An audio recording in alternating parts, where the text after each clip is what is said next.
Anyway, hello. Welcome to Beast Fables, a wonderful live show from Dungeons on a Dime.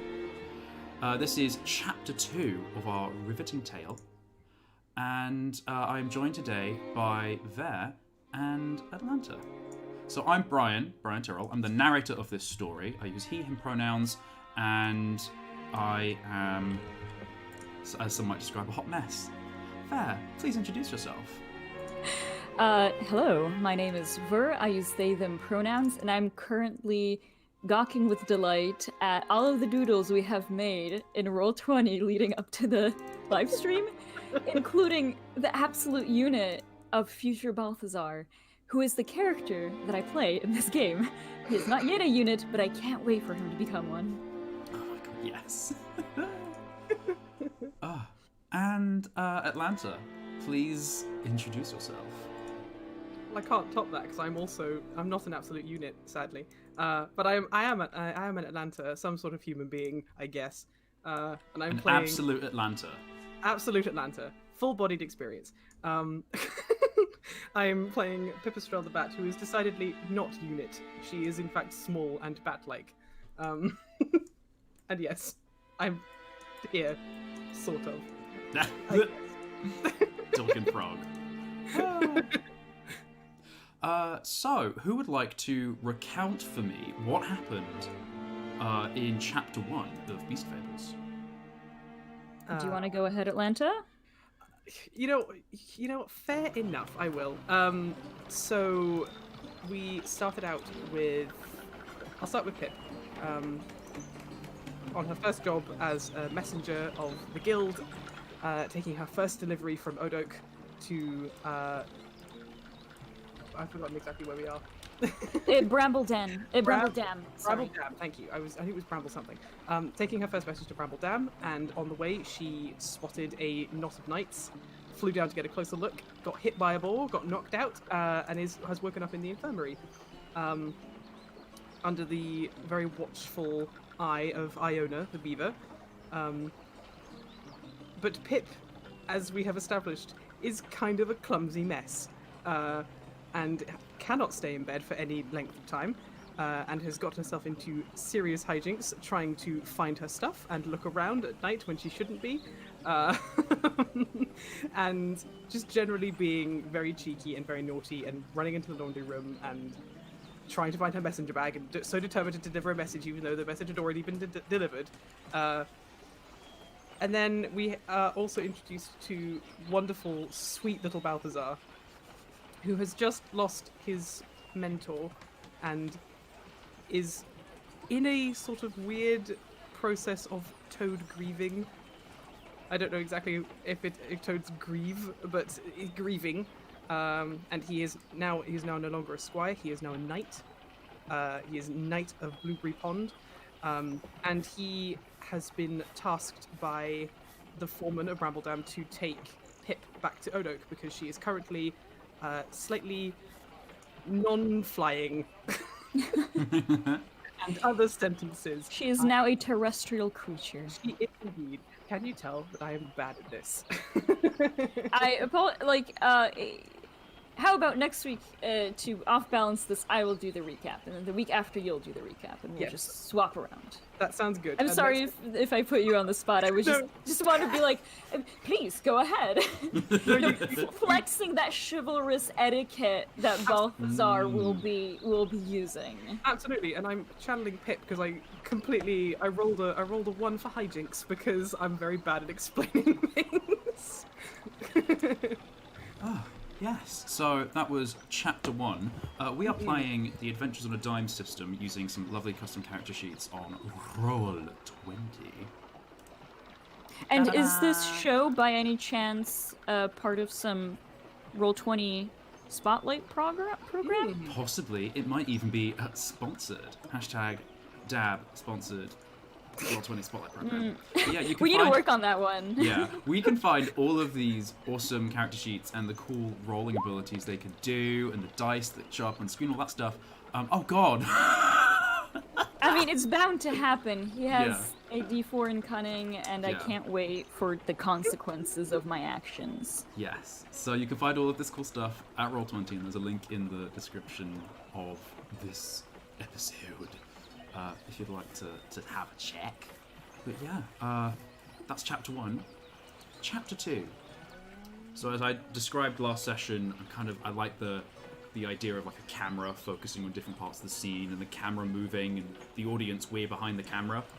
So the camera, for chapter 1, ended with Balthazar and Pipistrel meeting in the office of the foreman of Bramble Dam, and so we'll have the that's where the episode closed, and now chapter 2, it kind of fade out from black. We see, looking in through a little glass window into the foreman's office, a beam of lovely warm light onto the desk. Iona is a beaver, large and dressed in kind of like a mottled white gown, kind of gets up from her large chair with a big creak and turns and says to Pipistrel, right, well, if you're going to be off and working that wing, you're going to have to come with me, and I'll get you some bandages and poultices and whatever else you need to get home. That's very kind, Iona. Thank you. I suppose well, I should probably need them.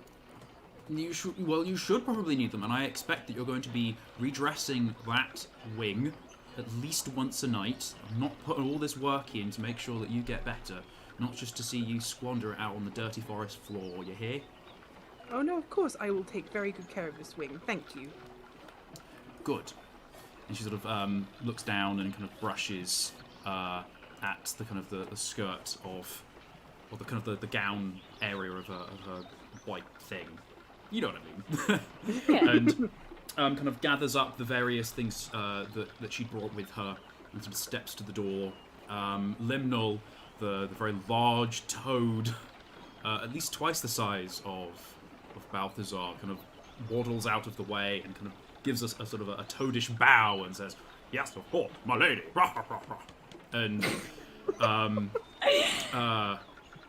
quite used to the pomp and respect of the toads, our lovely Iona just sort of walks straight past and says, "Come along, Pip." Would she call you Pip, or would she call you Pipistrel? I think that's kind of up to her. I feel like because she's a slightly more motherly character, I can see her sort of, and also like Pip would be definitely one of the type of people like, "Oh, just call me Pip." None of this Pipistrel nonsense. Yeah. So I think Iona would say, "Come along, Pip. Let's get you all saddled up." Sort of like there's like a, and she's sort of her big. Flat feet sort of slap against the wood of the Bramble Dam corridors, and she kind of walks away, assuming that you're going to follow. Mm-hmm. So do you? I think in typical Pip fashion, she would look back very curiously at the two toads who have come to escort her home, bursting with questions. But sort of ears go flat a little bit. She sighs and she sort of tippy-tappies her way out of the room after Iona because she knows that she'll get in trouble. And she's already gotten in enough trouble with Iona since being here. So there's sort of like the little of your little clawed feet scampering along after Iona. The camera for this scene remains on Balthazar and Limnol and the foreman as well. There's sort of like a sort of a moderate pause as the foreman starts to organise papers on his desk and shuffle things together and kind of get things arranged, and then looks up and says, Liminal, is there anything else you need? And Liminal says, "Oh, no, of course not. Is there any way that we can be of service, or that Balthazar could be prepared for his journey into the unknown?" And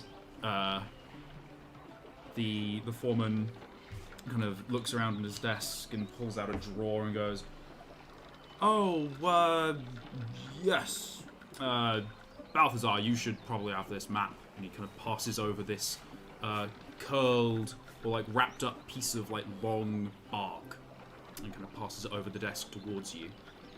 Yeah, Balthazar walks up to the desk, and because he is still a relatively small toad, even though he sounds like a posh old man, I just imagine that it's just a little bit of his head sticking over the desk, and just like a little paw, like a little hand goes over the desk and kind of grabs the map, which, because it's a beaver-made map, it's probably pretty big in his hands, like, like, if a hobbit was holding, like, a human-sized map, you know?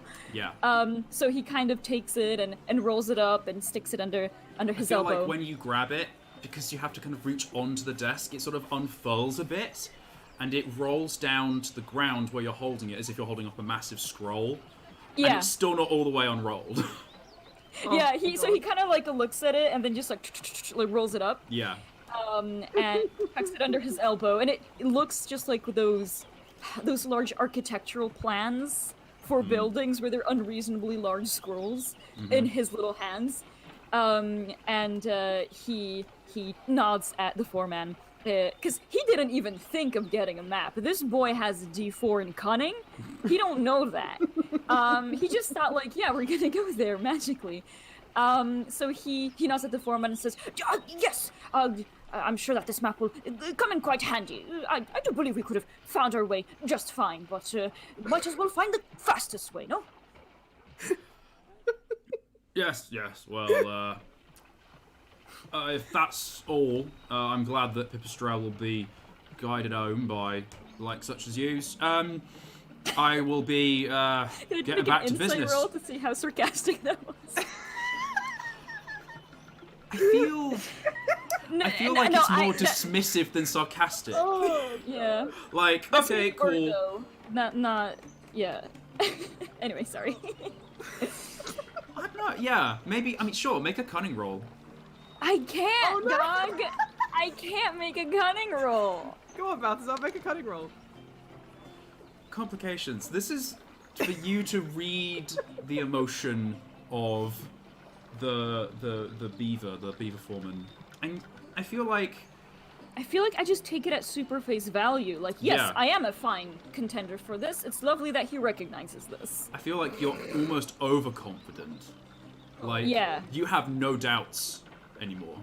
I mean, especially with this map now. Yeah. Yeah, I am the Toad Warden who travels the lands, undaunted by any obstacles. You may be the first toad to ever look at a map. Like, you are so ready for this. You're the chosen Hey, one. I didn't roll a hijinks. Come on. But I feel... Toads don't need maps.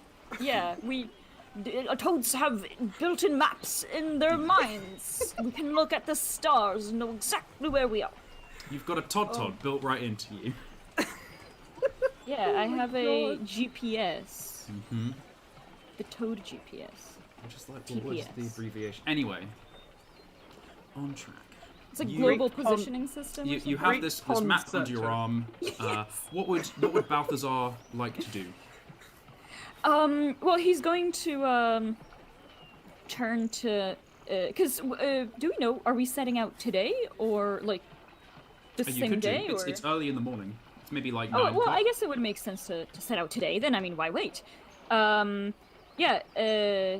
Balthazar will I think just like turn to Limnal and say, well, I suppose I was not expecting to venture out. Or not be coming back to Blueberry Pond. But do say hello to everyone there for me once you return with the squires, and I hope I will return in due time with many great tales to share. Yes, of course, that sounds most valorous. And there's a sort of a from the foreman who says, you can close the door on your way out, you know. And you realise that you're both still standing like in the middle of his office. Yeah, but you know, like I feel like it would be a very Toad thing to do. Yeah. They're just going about their business like wherever the business needs to be gone about. But they, I think even that, like, you know, Balthazar isn't stupid. And that is a pretty good indication of, yes, we should leave. And he's gonna start start walking out and perhaps like kind of having some continuous like remnant of a conversation with Limnol about how lovely it would be to return, to Blueberry Pond, and it would be about time to start harvesting the berries, but the world calls, as does duty, and just kind of and as you're walking, discuss this. You're walking towards the Toad Hall. Yes, he's gonna go collect his hammock, which is like basically the knapsack that he uses to carry his things is the hammock. So he's gonna go collect his stuff, and I think he had his warhammer in this scene. So, but anything else that he needs, his blueberry banner, any food, his lantern, and his mess kit and his polishing kit, which I'm looking at his standard here right now. Basically all of that good stuff that he can pack up along with this lovely map. And he's going to I think like they didn't necessarily plan like, oh, let's meet here, Pipistrel, but he's going to wait at the gate to Bramble Den because that just feels like the natural place to wait to set out. So he's gonna go collect his stuff and wait. Yeah. So you as you're walking back towards the Toad Hall, Limnor kind of strikes up a more merry conversation and says, is there anyone else at Blueberry Pond you would like me to deliver a message to say goodbye, to bring tidings?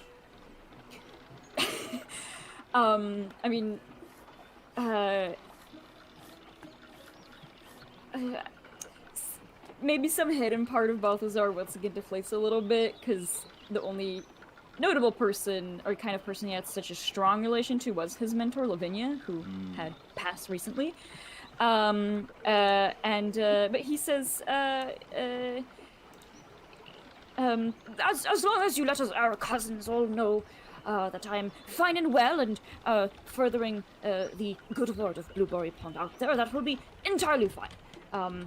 No need to put any other toad above other. We are all first among equals, each and every one of us. Well, that is, yes, of course. And I'll say that sort of the camera pans away from you over as you're walking around this large balcony, the same one that Pipistrel the night previously had been sneaking around. We pan over this balcony towards the medical ward, away from you, Balthazar, towards Pipistrel. And Pipistrel, you are standing beside the bed that you have spent maybe a week or more resting in, away from the window, and Iona is digging through a nearby cupboard built into one of the walls and rifling through bits of laundry and jars, and it's clinking and clanking and you're going to need these, and she puts down some bandages on the bed, and she goes, well, you want poultice of honey and wormroot, and kind of puts down some glass jars on the bed. What are you doing? I think as Iona is passing all this stuff to Pip, she is sort of picking everything up, looking at the bandages, the poultice, all the kind of medical supplies that she needs to carry, and she's very methodically packing it into her little messenger's bag. Because she, part of, what it's like to be a messenger is like you have to pack properly and, make sure that nothing is going to rattle around and stuff when you're on flight. So she's kind of, for once in her life, she's actually really concentrating on what she's doing. Okay. I'd say make a vigor check with advantage because you're being really diligent at digging through and making sure your whole pack is very organized. Okay, vigor. I'll take that. Yeah. Success. I'm going to say that you pack everything really carefully, and in a way that makes sure that nothing rattles, and there's still a lot of space in your bag to put other things on top of as well. I'd like you to add these items to your carried stuff. Yay. Using the magic powers of Roll20, I can add them myself. Oh, sweet. So, Can you also give me the map into my stuff? I could. That is also within my awesome powers. So you It's have incredible. poultice. And you also have bandages. And you have a sleeping set. Iona brings down several rougher-looking robes that seem to be kind of stained and quite worn, and says, "Oh, well, give me just a minute. I have a friend with a sewing kit. We can turn this into a nice sleeping bag for you." And she kind of like waddles off with these kind of like not dirty but just old, like thick, coarse linen robes. I just had a thought. Because Pip is a bat, typically she would sleep upside down or hanging off something. But with her broken wing, she's not going to be able to. Hmm. Oh no! Time to roll in the dirt with the rest of us, baby. Welcome to the earth, youngin'. Yeah. So Welcome to the real world, kid. Balthazar, you gain That is me. map of Bramble Woods. Or is it Thistle? The forest? Thistle Forest. So all of the thistle, all of the forest. Yeah. Like it's basically a map of the realm. Yeah. Cool. That is in your stuff. Yeah. And Can't I'll wait say to not use it. that unless there's anything else you would like to do, you manage to both make your way towards the kind of the vague entrance area of Bramble Dam. Ooh. Yeah, Balthazar's already waiting there, I think. Standing with his hammer, kind of like the hammer head is on the ground, and he's like resting both of his hands on the, I guess, pommel of it. I think that's what you might call it. The other end, essentially, of the stick. Just kind of very upright and knightly and ready to escort this fine bat messenger to wherever it is she needs to go. As we discussed, the hammer is very big for Balthazar. Yeah, he's holding it up like to his chest. Like it. Oh, at an angle. For some reason, I imagined he had it like straight down to his feet, and then he had his arms above his head on top of this big stick, Well- thinking he looked really majestic. No, so I will use the power of Roll20 to draw. I kind of imagine like.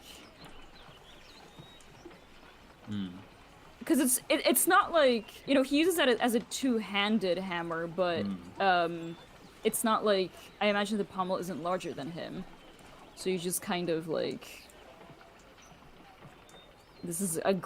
I'm a professional illustrator, if you couldn't tell. Oh, yeah, okay, so his legs are a bit longer than I thought. I've just always seen him as like a circle with feet. You've seen pictures of Balthazar? I know, but in my head, he's always just a he's circle just with curvy. feet. Yeah, fair. Got them good toad leggies. Yes. Toads have stout, strong legs. Like, Lifting that's why they can from walk around in the armor. knees. Okay, so you're there and you're ready, and do you say anything to each other? Oh, I mean, yeah. As soon as he sees Pipistrel, he, like from that vigilant pose of just waiting there, being a knight, he grabs the hammer and he slings the knapsack to like the other side, so it's basically balanced out with the head of the hammer, and kind of puts it over his shoulders, because that's how we discussed he carries his stuff. And he's gonna wave to Pipistrel as soon as he spots her, and say, "Messenger of Odok, please, here." Pip, seeing his kind of exuberant wave, will respond with her own kind of exuberant wave to the best of her ability with a broken wing. So, well, your wing is no longer broken, it's just really tender. Oh, okay, that's fair. Like, it's been like a couple weeks, which I think, because animals are much smaller, they heal a bit faster. So, like, you haven't tried flying with it yet, but you can move it around. Okay. Well, I think in that case, then she, for hilarity's sake, I think what she would do is she would try to use her right wing, which I think was the one that was broken, and then be like, ah! Down and switch to the other arm. You see Balthazar like visibly wince at her own pain that she experiences, just being like, oh, we're gonna have to work on that. We don't want you exerting yourself, and I understand that Iona can be, even if she's going to be at a distance, I feel her vengeance upon hurting that wing again will be felt by both of us. I have no doubt in my mind that if I did set out and I didn't take care of my wing, that Iona would hunt me down and drag me back here. Indeed.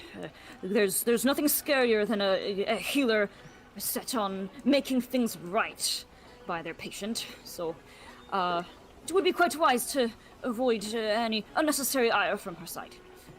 I would agree with that. She's wonderful, but she's also scary. But she has taken very good care of me, and, despite my nighttime wanderings. He inclines his head at this. Oh, a sleepwalker, are you? Pip looks confused. It's like, no, I'm usually awake at night. Oh, a daywalker, I suppose. It was also nighttime. I was out of my bed, and I shouldn't have been, but this place is it's so interesting, and it's so different from Odok. I couldn't help myself. I had to look around. I also needed to find out where my stuff was. Well, I suppose I would be amiss not knowing where most of my belongings were, so I think I do quite understand that. But See, I can't imagine Iona was particularly happy. She was not. She took away my window bed. I had to sit by the door for a week. It's quite regrettable, but now you have the wide world once again. I say at your feet, at your wings, at your sight, perhaps. Do you have everything you need for our venture? He's kind of like looking around at her, because she's such a good packer, she probably doesn't have like a huge pack and weapon or anything. It's just like a little bag. So basically, also with the wonderful power of Roll20, I'll be able to kind of slightly show what her bag looks like. So because she has to travel light and travel fast, she has a little sort of leaf-shaped bag, kind of like that. Oh, that was bad. It started out so well, and it has a little opening here, and it's sort of slightly concave, like on her back, like that. But it's very thin. It kind of stretches all the way down her back. God damn it, guys! I'm trying to explain a thing here. Please continue. Don't let it distract You're you. making a mockery of my bag design. So if that's Pip's leg, so like she has a thing that kind of goes over her shoulder.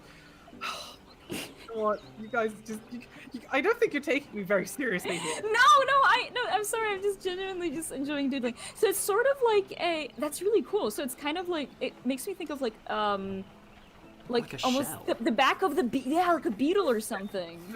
So it kind of opens at the top here. What if it's an actual beetle shell for like aerodynamicity? Yeah, because beetle shells are obviously naturally very light material, so that's why she has it. It kind of straps around the front. It kind of go like underneath, like kind of over her legs, and ties on. But like it's a big flat bag basically. I really like that though. Built So if it's made out of beetle shell, it's kind of enforced, sort Yes. of like how you have the attire that you have for riding on a motorcycle, where if you crash, it'll take some of that surface damage as much as it can. So I imagine a beetle shell armor of that kind, like whether it's a bag or part of your attire, would probably be good for a flyer in case they crash down. Oh, definitely. And it's but that was sort of one of those things that was drummed into her when she was learning, when she was studying to become a messenger. Is that you pack light, you pack efficiently, and you take very, very good care of your knapsack, because it's like, not only is it because it's quite hard, it's kind of like it could be a kind of protection, but it is invaluable because you're sometimes transporting important messages and things like that. That little God Balthazar face is just the best bear. I love it. I love the cat smile face that Ryan did. It's also very, very good. It has a good energy. It's just me all the time watching you guys play. Aww. So, so Balthazar kind of regards this. So it's a very. I think he probably doesn't see the bag at first. No, So he's kind of like looking around, like, are you all packed and ready to set out? Pip would smile and nod, and then sort of, probably clocking his slight confusion, would turn around to show him the bag. Is that a beetle shell maker? That's remarkable. It is. I mean, all the messengers have them. We take very good care of our possessions when we're in flight. Well, I suppose that makes sense. So I imagine a fall down could no doubt easily damage most of these items. So that makes a lot of sense. And everything you need is just within this bag. I believe so. No snacks, no blankets. Well, usually I wouldn't have a blanket because I would sleep upside down in my wings. But at present, it is not particularly easy for me to clamber into a tree and fall asleep. So I will be sleeping on the ground, which I'm not sure about, to be perfectly honest. I would heartily recommend it. No better way to sleep, as far as I'm concerned. She looks a little confused. It's like, I'm sure. He is just like, she's sure. I did good here. And he says, well, do tell us, this is your first time, if not just sleeping on the ground? Will this also be your first travel on foot? Oh, most definitely. Where we live in Odok, we live quite high up in the trees, and we would fly down to the ground if we needed to go down there at all. So I've never walked to Odok. I've only ever flown to it. Or around You it. need shoes. I don't know. She looks very confused from it and looks down at her feet. I guess we'll find out. I guess so. Now she looks nervous. I can easily fasten you a fantastic pair of shoes, no problem. Well, You can't. well, I mean, don't you need shoes? Oh, not at all. Toads are excellent, literal foot soldiers, traveling between many different places. Our soles are quite well worn to withstand whatever obstacle might be on our path. I suppose you do look. She considers the right word. He's looking expectantly. Sturdy. He accepts this, and he nods and smiles and says, indeed, toads are well known for their sturdiness, and many other wonderful qualities. And I'm sure you will find out during our travels together. So if you are ready, and I certainly am ready myself, let us, as they say, hit the road. Let us hit the road, I guess. This is a new phrase to Pip. She's right. And travel the winds. you start to walk out of the large open gate of the Hall of Brambledown, the main hall. And this is a very fine construction that leads onto a pontoon out onto the Bramble River, over the Bramble River, and then onto the banks. And as you're walking along the creaking pontoon that is stable but shifts with the moderately fast flow of the river, you look back and you hear like hammers and banging and tinkering, and you see that a great nest of rats, a swarm of them, are busily constructing some kind of water wheel device in the river and are soaring and hacking and banging away. There is another wheel that is already turning a great tree branch that has been whittled smooth in the water. It's just kind of turning with the river's passage. And there seems to be a great many things going on in Brambledown. You step out across the pontoon onto the other side, and there's a music change.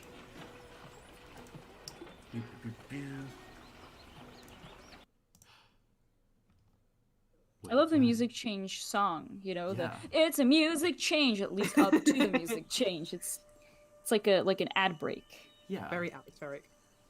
Thanks to our sponsors, Audible at... Not yet. You Not guys yet. know that we have many sponsors that aren't real. Yeah, many sponsors that aren't paying us. You step away from the myriad. hubbub of Brambledam and find yourselves looking out into wide open forest.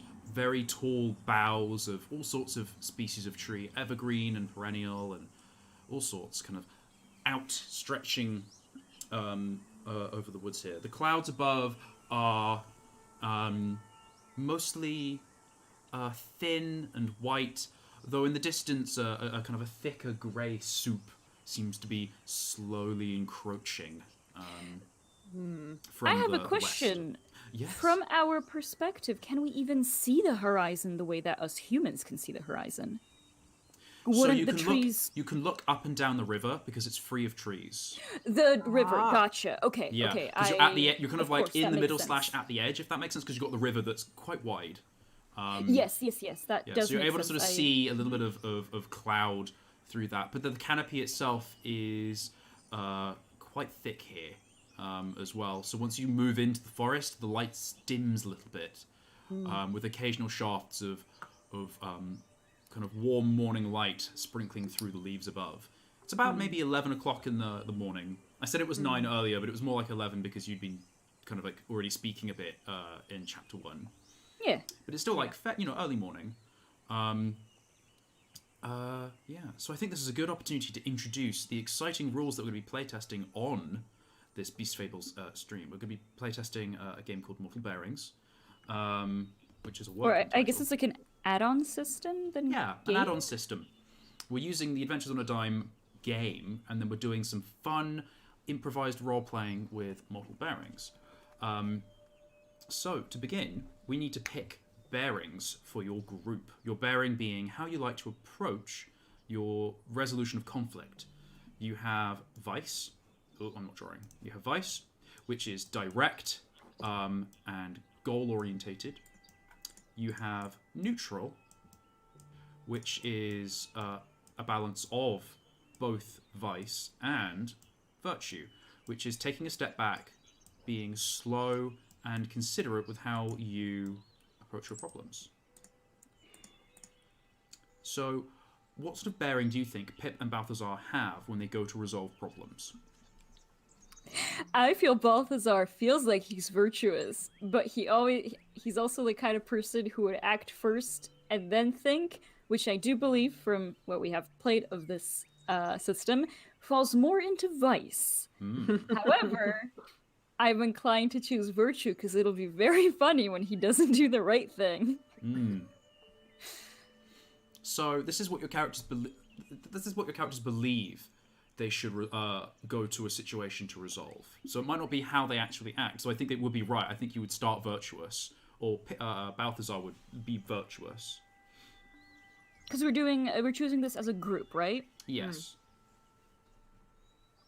I think from Pip's perspective, I think just because of the she is nosy, and she does get herself into trouble more often than not, but she also with the high cunning dice, she is quite considered in what she does. She's not particularly want to charge in, be like, I know exactly what I'm doing. It's more just I love the hint of Balthazar in that one. My apologies. No, very happy.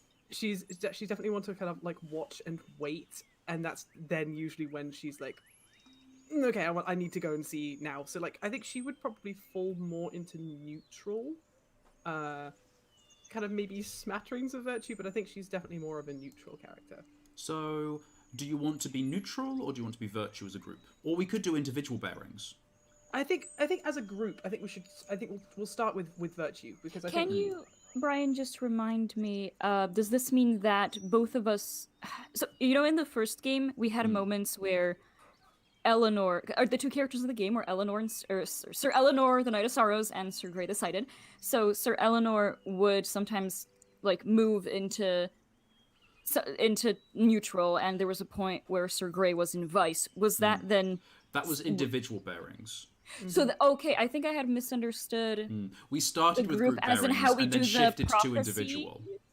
When we do the fortunes, how that works as a group. I think I had misunderstood that we would be getting those individually. Sorry. Yes, no. So I think well, let's do the bearings individually then, because we'll be getting the fortunes together. As a group. Yes, Okay, I had misunderstood. I apologize. That's my bad. Because I think the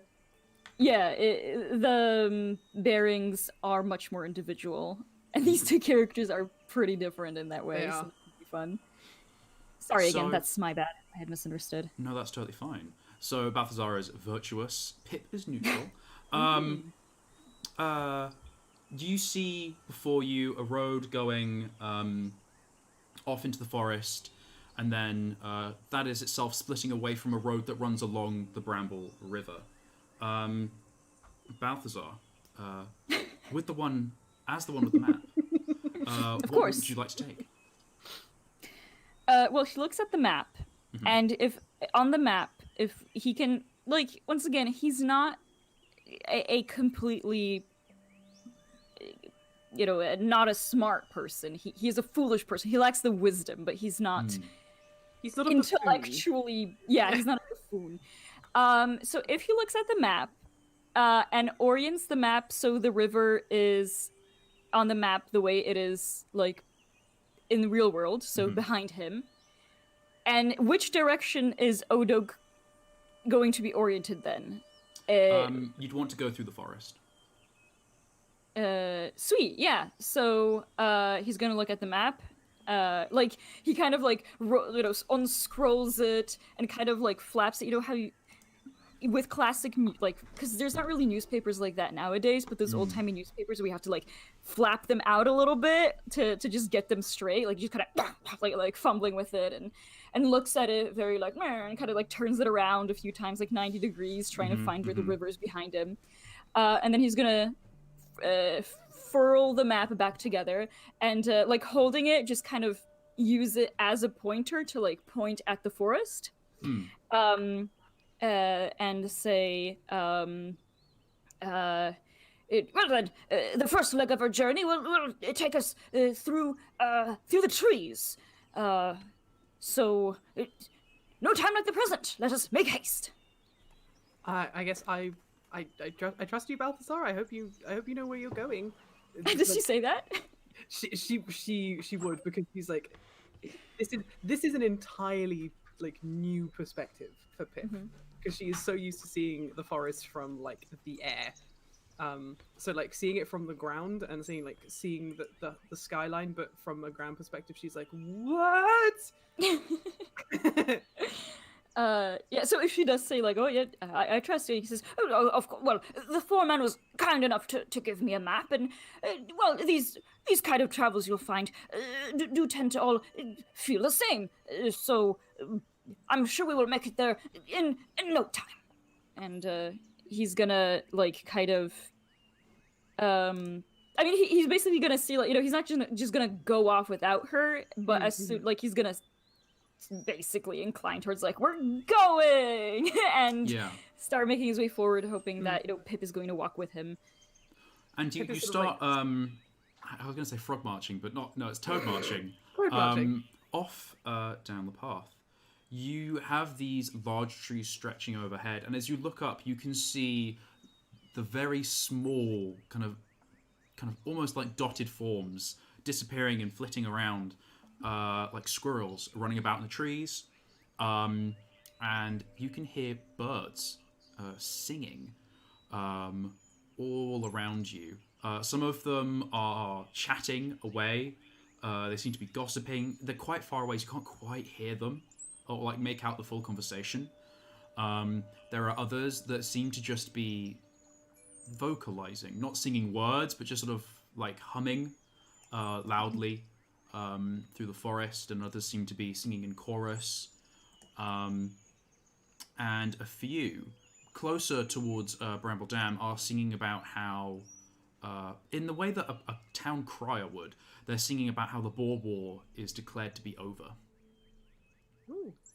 And they kind of sing the message and then kind of fly on, and another one moves in to sort of like take up the message and then flies off in another direction. So have we, because I remember when Balthazar was speaking with the toads, it was basically confirmed at that point, or is this the confirmation?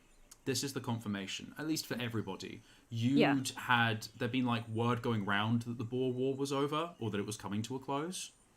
But it seems to be that it's on the lips of everybody now that the war is over, which is good news.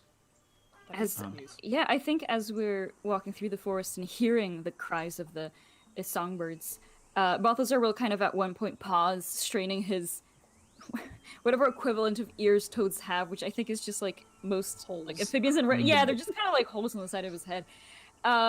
Just kind of like putting a hand up to his ear hole, which I don't like saying as a word.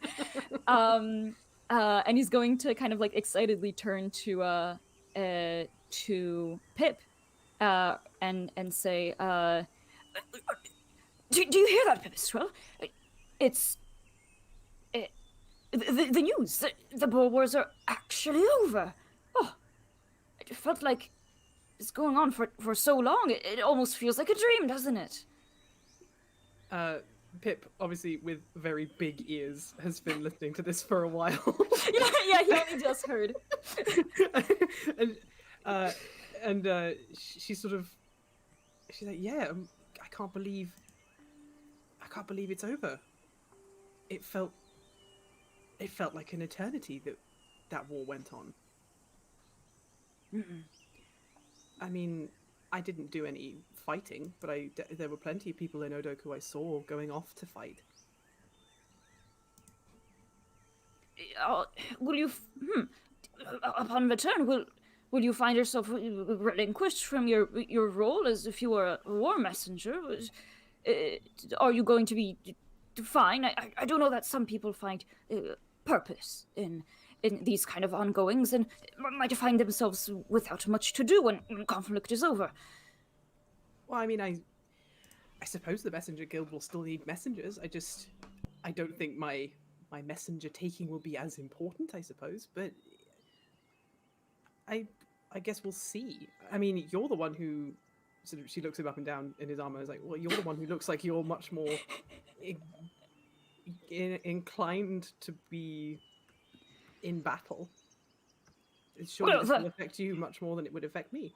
Oh, not at all. The toads we are a noble people, and even in times of peace, we still practice the fine traditions of knighthood and chivalry. As well, while you never know when trouble strikes, and we hope it does not, that does mean that we can always be ready to help.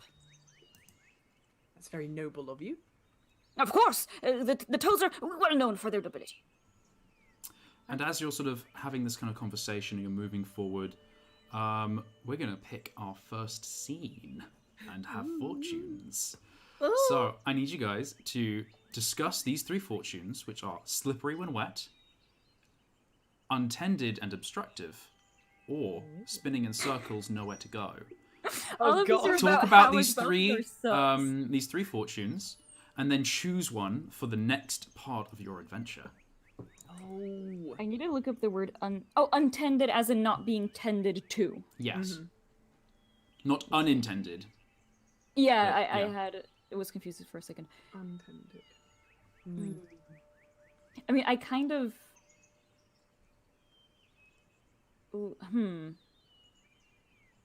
Spinning in circles, nowhere to go feels like it's hearkening to this conversation we just had of just like, what do we do now that the war is over? A little bit, yeah. but it also could be just Balthazar sucks at reading maps. Well, it's not even just Balthazar sucks at reading maps. It's like Balthazar sucks at reading maps, and Pipistrelle doesn't understand the world she is currently walking through. Just Because she is walking through it. yeah. Oh, I mean, Well, any of these sound particularly interesting to you? to be honest, they all have their kind of. There's something about all of them that I find kind of intriguing. I think just because I love the wording of it, I do love spinning in circles and nowhere to go. Because it makes me laugh. And maybe it shouldn't. I'd be okay going with that one. Yeah. I mean, Even if it might spell a very direct fate for our two adventurers, but we'll see. Okay. Up to our lovely GM. Please be kind to us. So, you are walking along. It's maybe been... You've had like a little conversation back and forth. We'll say maybe it's like 1 PM. And Balthazar, you've taken out the map. You've got it in front of you, this large scroll. It's almost as if you've got your arms all the way out and it's kind of slightly bowed as well. And you're sort of... Yeah. From the front, I look like a scroll with legs. Yeah, you look like a piece of bark that's walking along. Oh. And you're kind of turning the map a little bit and trying to look at the different colours of inks to look at the route.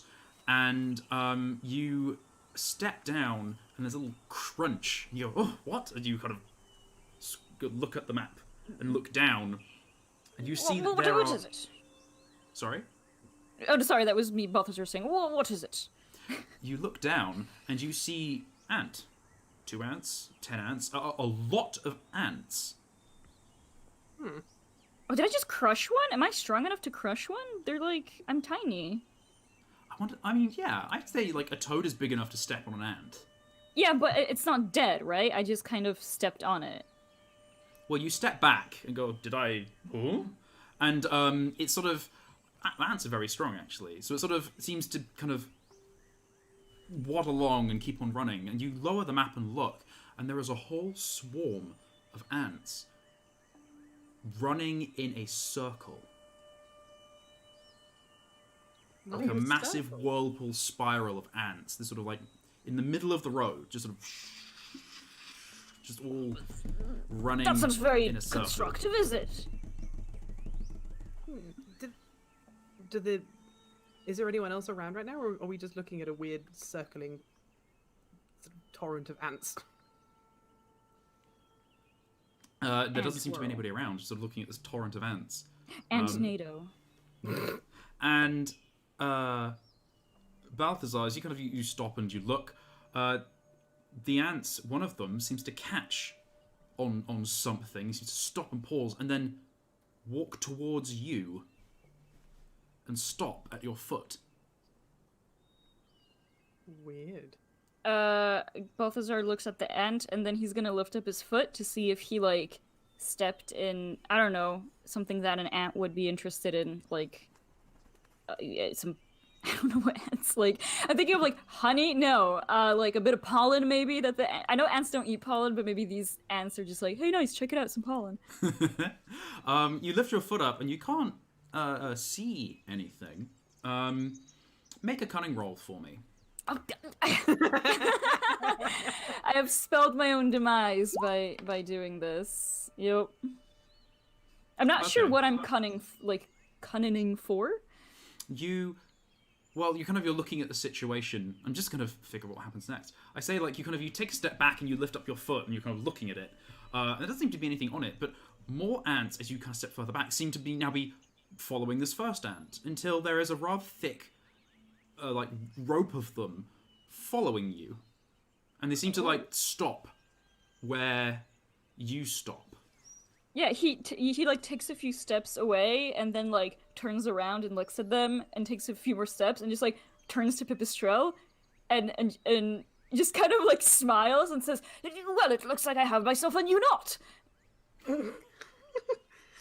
Pip looks kind of fascinated. She's gonna get down onto all fours essentially and watch the ants as they crawl behind Balthazar. Well, surely these belong to somebody, because I think in this world, as we have discussed, there's like ant farmers, people who guide ants for jobs, such as to strip like large behemoths who have fallen. So I think it's not common to see ants without a handler, and these guys seem to be like fine with following someone. They seem to be following you like little lost ducklings. Yeah. Balthazar will kind of crouch down and pat the first ant in the line of ants, like on the head.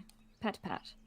You kind of pat it, and it doesn't have a lot of, say, like dog-like response. It doesn't have a tail to wag. It just sort of, its head bobs up and down, and then its large biting claws, and then sort of just sits there. Not sits there, but sort of like stands there as an ant does. I shall call you Antilda. I think she likes it. Well, he's kind of gonna get back up and are there any songbirds that we can still see, or squirrels? Like, if there were these people or the beasts up in the trees, is there any kind of not buildings, but some kind of indication of, you know, like a ladder up the tree or something, in terms of like, this is where there's people, and some kind of infrastructure, even if it's like the equivalent of a roadside little sign or bus stop in our world, if this is like a route. There don't seem to be, let's say maybe every like acre there's a small carved stone that kind of names the route. But there doesn't seem to be any kind of buildings around. You look up, and I'd say maybe there is a pigeon, actually on a low branch, that has been eyeing, or seems to have been eyeing these ants, and now is kind of looking at you a little curiously. It has a blue neckerchief with vine patterns around its neck, and it's got kind of mottled grey, blue feathers. Well, I think Balthazar's gonna call out to this pigeon, kind of like waving his hand and raising his voice. You there, my fine fellow. Could you please come down to us? We seem to have found ourselves in a most strange situation. And the pigeon sort of hops off of the tree branch and glides down, as sort of like pigeons do, and then there's like kind of a wing claps to kind of slow itself, and then plops onto the ground and goes, "Who there? You going to eat those? I don't mind sharing." Balthazar will look at because toads eat, like, in this world, I mean, I think also in the normal world, while toads are insectivores, in this world they particularly farm slugs, so which don't have a chitinous body, or, you know, they're just like big slabs of jello. So the thought of eating an ant is just kind of like, that seems inconvenient and not very fun. So Balthazar kind of just has this moment of just like, why would I eat it? He looks at the pigeon and says, well, we're certainly not that hungry just yet. We do believe, or no, he'd say we. He's just assumes Pibishaw's thinking the same thing. We do believe that perhaps these ants belong to someone and have been waylaid on whatever important job it is that they were set out to do. Well, they may have been waylaid, but perhaps they could be waylaid into my stomach. It's hungry work flying about these forests. Sorry. The pigeon is a little larger than you. Pigeons are quite big birds. I was going to say, if it's like a wood pigeon, he will actually be kind of like, I mean, it will definitely be a wood pigeon. They are quite big. And it sort of kind of looks up from like the ants, which it seems to have been very tantalizingly looking at, and kind of stands up to its full height and stands over you and says, well, food shouldn't go to waste. I believe that I'm going to eat them. If you won't eat them, I will. I mean, I think Pip would chime in here. It's like, should we not see if they belong to someone first? I mean, not very, I know there are wild ants, but these could belong to somebody. Look how they follow me. It's like this one already has a name. Well, I mean, Balthazar, you did name this one. Yes, so it has a name now. You make a good point. So the pigeon kind of looks at, was it Aunt Hilda? Aunt Hilda. Yeah. Aunt Hilda. The pigeon looks at Aunt Hilda. I should call her Antilla, like Antilla the ant, like Attila the Hun. Yeah. No, that's the second this one's name. yeah, that's the second one. Yeah, so this is Antilda's the first one. So it looks at Aunt Hilda and says, "Well, it would be rather taxing to consume all of these. Well, I'll let you have Aunt Hilda, as you've so named it, and I'll have the rest." It was rather careless for someone to leave them here. I'm just cleaning up. It's my civic duty. I think Balthazar is just like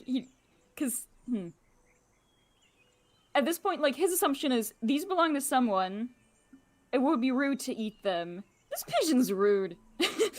And also, Antilda is now my daughter, and I can't leave her or her sisters to the grisly fate of being eaten by a pigeon of all creatures. Yeah. And speaking of a grisly fate, the kind of pigeon takes a waddle sidestep and sort of turns to the chain and then... and is now pecking up one by one ant. Oh no! Oh my god! I think Balthazar just like, now you wait here, friend. I do believe that we should reunite these ants with whoever they belong to, and you could get in dire trouble with any guild to whom these fine creatures belong to, if you're just eating them with such wanton greed. I want you to make a charisma check, but also describing the scene, I feel like you step forward and kind of waggle a toady finger and go, well, wait a minute.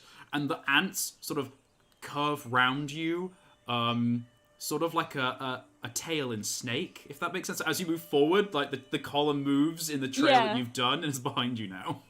And Tilda, in fact, like, you know how they have 6 legs? And Tilda gets up on, like, 4 legs and is wagging her little hand the same way that I am in my gestures of pointing at this pigeon. Oh yes. my god. So when you say charisma, do you mean willpower? God, yeah, sorry, willpower. Sorry, no worries. It's my old-fashioned Dungeons and Dragons instincts coming in here. I'm wondering if there's anything I can, tag, such as the fact that I am undaunted, like, you see here, pigeon, I think this is wrong, therefore it is wrong. Do you think you're in any particular danger right now? No, Balthazar doesn't see any danger here. He's just like, this is a rude stranger. He doesn't feel threatened by the pigeon because he's a toad, and toads are inedible. I would say Undaunted doesn't quite tag here, because I feel like it's undaunted in the face of danger. Yeah, gotcha. Yeah, so he's just a So if it was a flock of pigeons, I might, like, let you do the, oh, you're fine anyway. Yeah. Almost a nat 12. Yeah, ooh. So you kind of waddle forward and waggle your finger, and the pigeon sort of like, whoa, no, leave me alone, and kind of like pecks up one last ant before kind of waddling backwards and says, well, no guild has to know if they aren't here when they come back, and by what breakfast? Well, the bramble den is a small flight just in that direction. I'm sure that they would part with some grain if you had asked for it. No need to resort to what could be petty thieving now. And you kind of waggle aggressively your finger, and the pigeon goes, fine. Would have been better with some salt anyway, and sort of flaps away a little bit to the other side of the path, and turns around and says, good day, and flaps up into the tree branches. I say, what a rude individual. Are you all right, Antilda? And he's gonna pat Antilda on the head. You notice that every time you say something, Aunt Hilda also, like, along with you in time. Yeah. I love Antilda. She's my daughter. wonderful addition to our party. You look around you and you see a blue tit on a branch, a few trees away. It seems to have watched the altercation, so to speak. I think And sort of hops Balthazar's, on the branch a little bit, kind of looking at a distance. Balthazar's gonna turn to the bluted and say, "Don't tell me you're here for a free buffet as well. At this point, I will defend these ants as best as I can, good sir, or madame, or other." The blue tit. I feel like a swan would honk. What would a blue tit do? They would. They make a. Well, it depends on. A warble, Is- maybe? Are they? Is the blue tit startled? Because it might make an alarm call. I feel it's more like a swan honks when it's like, well, ha. The equivalent of a bird flipping you off. Giving you the bird. Yes, it gives you the bird. It gives you a chirrup and sort of hops and flits away to another tree branch, looking for something else to eat. But wherever you look, suddenly the pleasing sound of songbirds singing and chattering amongst themselves in the tree branches suddenly seems a tad more sinister, with your clutch of ants following close behind. I do say, Pipistrel, have you ever had such encounters with birds? I imagine as a fellow flyer, perhaps you might know why it is that they're acting this way. I think Pip sort of is kind of listening a little more closely now. If the kind of tone of the bird song has changed, I think she was sort of listened for a moment before answering to say, I don't know. I've met plenty of birds in Odok, and plenty of them are wonderful, but this is very unusual. I mean, it's spring and there's berries everywhere, and A slight plenty touch. of other... It's not spring. It's the middle of summer. Sorry, it's the middle of summer. So like, it's like high summer. So that means it's like there are insects aplenty. There are plenty of flying insects that nobody owns. You just have to fly above the tree canopy to get them. That's what I would be doing if it were nighttime and I could fly. She sort of looks a little bit embarrassed and presses on. But ants like this, and she gestures to the little trail of ants that are now following Balthazar. Like, these are trained ants. These are domestic ants. I don't know. Firstly, I don't know what they're doing out here on their own, and I also don't know where their owner is. This doesn't feel right to me. She looks a bit nervous now. Incidentally, can she hear in any detail what the birds might be saying now or singing? I'd say make a cunning roll for me. Cunning roll. You're trying to listen in on conversations. You're trying to kind of absorb that information at a distance. Can you tag any of your skills for this? I could either tag potentially the fact that I'm inquisitive. Yeah, I'd let you tag that. Cool. Okay. I'd also say like your trait of being nosy. I'd let you tag I that. was gonna say, either like it depends on how nice we're wanting to be to Pip. It's like, am I being inquisitive or am I just being plain nosy? Yeah. But right now I'll say that I'm being inquisitive. Ooh, sweet.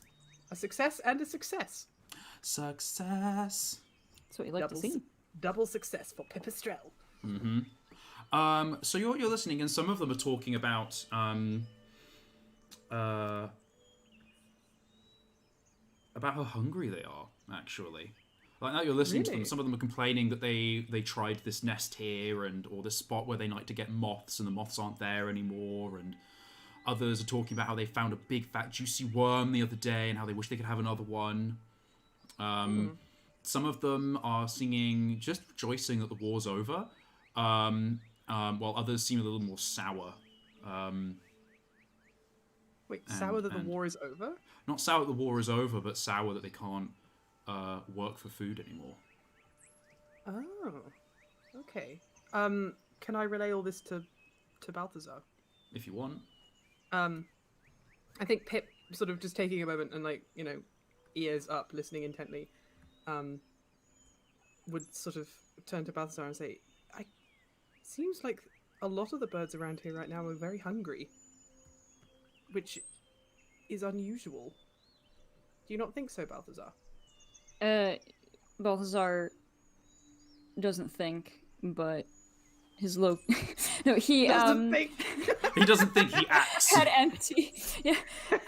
No, he considers this and says, hungry, but I mean, well, he'll say that pigeon and that bloated that we saw certainly didn't look like they're starving yet. I mean, this area is not very far from Bramble Dam. I would think that the resources that they have acquired wouldn't be sufficient to help the people here. Why would they go about being so hungry? Is there truly no insects to be found? No berries to be harvested? I'm not sure, but that. Pip is thinking. That feels unusual to me, and I think maybe we should move on before the birds see your ant trail again.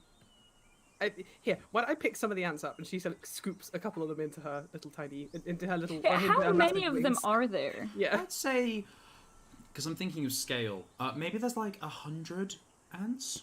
Oh, that's a lot. Like That's like ants. Yeah, there's like enough mass-wise to make 2 of you, if that makes sense. Because ants are massive, and they're also quite like, I say like bony in air quotes. Like if you condensed them, they'd make like 2 big Balthazars. Balthazar's So there's like 100 ants, which is not an overwhelming number. It's not a horde, but equally it's It feels no like a horde. Yeah. Like 100 ants IRL, I'd be like, that's too many ants. Well, I mean, like, if you consider, like, a nest of ants might be in the thousands.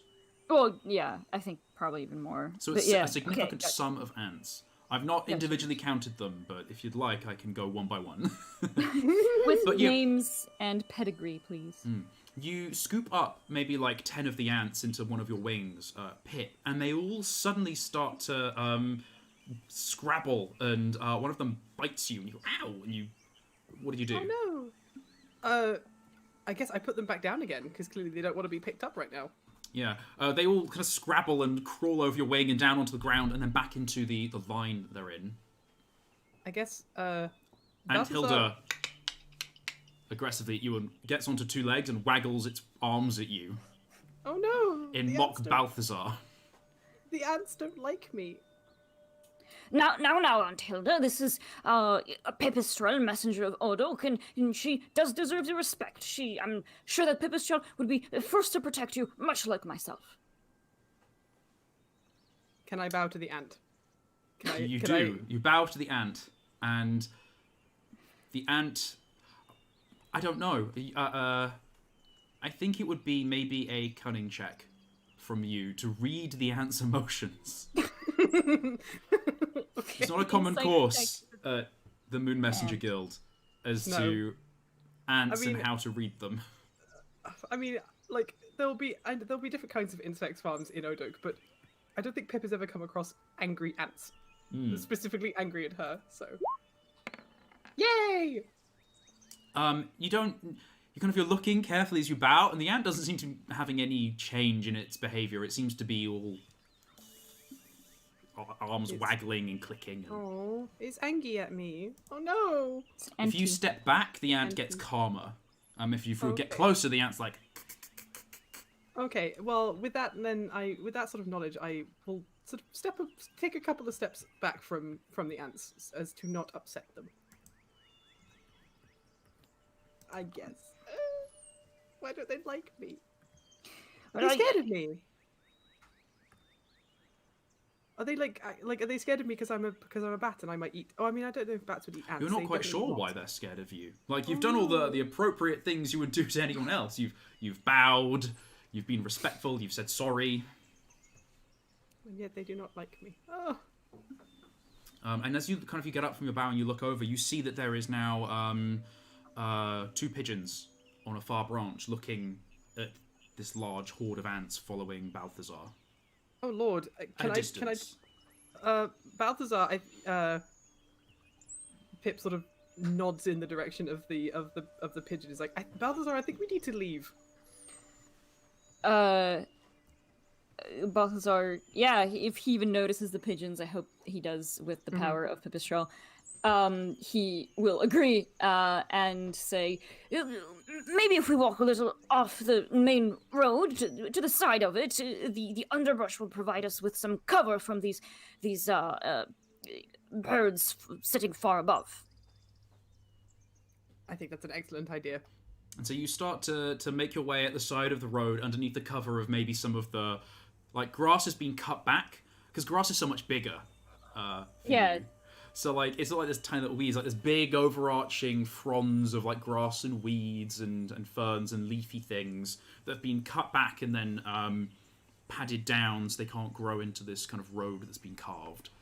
And you're kind of walking in the shade of, like, where these grassy fronds are and kind of moving on. And you notice that as long as you're walking and moving, the ants are following behind you, Balthazar, quite contentedly. And the other animals seem to leave you alone. You see a blue tit, maybe 10 minutes later, flit down onto the path and give you a look and sort of a side eye and then fly off again. And you kind of keep on hiking. What is with these birds? Well, because maybe they're like, hey, how come you have these ants and we can't eat them? And the answer is... Because Balthazar has just adopted 100 children. Yeah, he's now a father and has to protect these creatures. All his ant. But also, he just assumes they belong to someone and that we should return them to someone, whoever has them. That was great English. So how do you want to try and return them to someone? How do you want to go about trying to find that someone? Well, Balthazar's like, surely they will just pop up. Though Ver wonders, how far away are we from Bramble Dam? Maybe like 2 or 3 hours walk. What if we just went back to Bramble Dam and, like, maybe some of the people there can... Were there ant farmers around Bramble Dam? Not that you are aware of. Well, but were there insect farmers? Like, you know how if you found, like, an injured wild bird, you'd be like, oh, I can bring this to a shelter and they will know what to do with it. Aside from the small slugs that you had brought with you with the toad knot, there weren't any insect farmers, specifically because they didn't want anything that could be eating up Bramble Dam. Yeah, okay. And chewing into it. If we look at do any of the ants have, like, a tag on their antenna? Like how you tag a cow? Or if we flip them over in white paint on their abdomen, it says, if lost, return to Steve. Steve the ant farmer. You give them a look over. You kind of pick up Aunt Hilda and kind of move her around, and she sort of wiggles her arms gently, like a dog that doesn't hate being picked up, but also isn't totally loving it. And you notice that on the underside of Aunt Hilda's thorax, there is a very small white insignia that's been painted on with a very fine brush. It's slightly obstructed and worn because you were walking close to the ground. So you pick up another ant and you look, and it seems to be a circle. In fact, I draw this on the roll 20. It seems to be a circle with 2 strikes in the middle of it. Oh, okay. This is the second ant. Well, they all have this, Mark. They're all the second ant.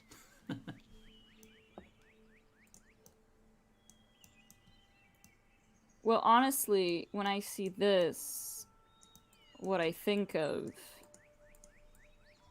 is a lovely piggy.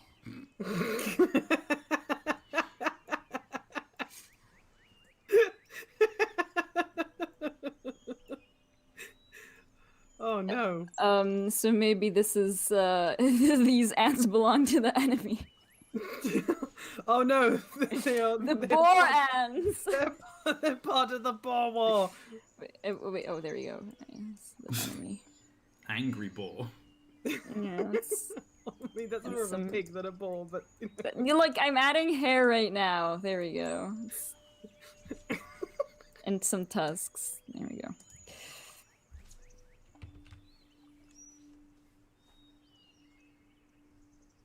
I thought it's like, is it gonna be ant? Is it gonna be Angie? It's perfect though. Angie. Yeah. No war me, I'm Angie. Well, okay, so we have this mark, and Balthazar would kind of like grab the ant and show, like, grab it like by how you'd be holding up like a cat to show its belly to someone. So he's kind of holding up the ant, and once again, he has this thing where he just he will say "we" because he assumes like Pipistrel is thinking the same thing as him. So he'll say, "Look, Pipistrel, we were right. These ants seem to belong to somebody." Oh well, that's good. But do you recognize that symbol? Because I certainly absolutely not. Pip laughs. Well, I mean, they can't have gone too far. I mean, there's not that many of them, and they're little. I'm sure whoever they belong to must be looking for them. I have an idea. If there would be more ants normally, and he kind of like points to the side of his head to his little ear holes and says, I'm perhaps not the most apt at listening, but perhaps you could hear if there are many ants somewhere, and we can return them to this herd that they belong to. I think that's a wonderful idea. Is it within Pip's range to be able to listen and see if there's anyone else nearby or any other ants? So describe how you're going about looking for these ants or listening for this larger ant group. I think what Pip would do within the best of her ability, if there's like a rock or something nearby, something that she can kind of scrabble up gently with her recovering wing. I think probably what she would do is you sort of stand on top of something a little bit taller to give herself some elevation and, ears up, eyes closed, listening very intently, listening very carefully to see if she can find anything. Just reminded me to change the floor on your character sheet to injured wing. Injured wing, yeah. So I want you to make a vigor check. You're being considerate, diligent, and consistent. You're kind of going through rhythmic, kind of routinely looking for these ants. Mm-hmm. Hell yeah. Yeah. So I'm going to say it's not the first or the second, but the third rock you climb up onto and kind of start to listen really keenly. You move forward in the forest away from Bramble Dam, kind of looking around, and then it's actually when you step into the actual undergrowth of the forest floor and climb up onto a root, you kind of go listening around that you hear like a little...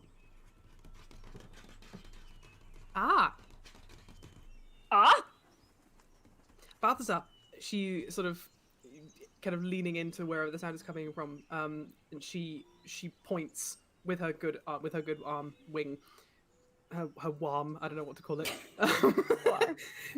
She's like, I think I hear more ants, and I hear them over there, and she points in the direction of the scrabbly sound. Because I think he was kind of, while she was doing this, he was walking in circles around the rock to keep the ants just occupied and making sure that they all follow him. So he kind of circles around the rock to where he will be in front of her, underneath, and just claps his hands and says, "Oh, yeah, marvelous! Well, let's get to it then." And he's gonna see where she's pointing and look towards Antilda, and say, "Come along now, dear. Let's run at you with your friends, or with your sisters."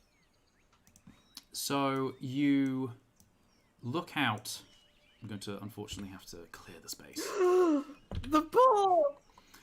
You look out over the route. You move forward, going underneath or kind of through a a sprout of willow trees in between the kind of the fresh branches that are kind of coming out of the knot there. And no, don't put the bat there. I'm trying to clear space, Atlanta. Sorry. Oh no! I needed to show you guys the worm. Oh no! Wham. Wham. Anyway, sorry, carry on. Back and into you see, you get to a part where there's sort of like a tree root with a gap, bits of grass sticking out, and you look over a large to you, dip into the ground, down a sheer cliff face.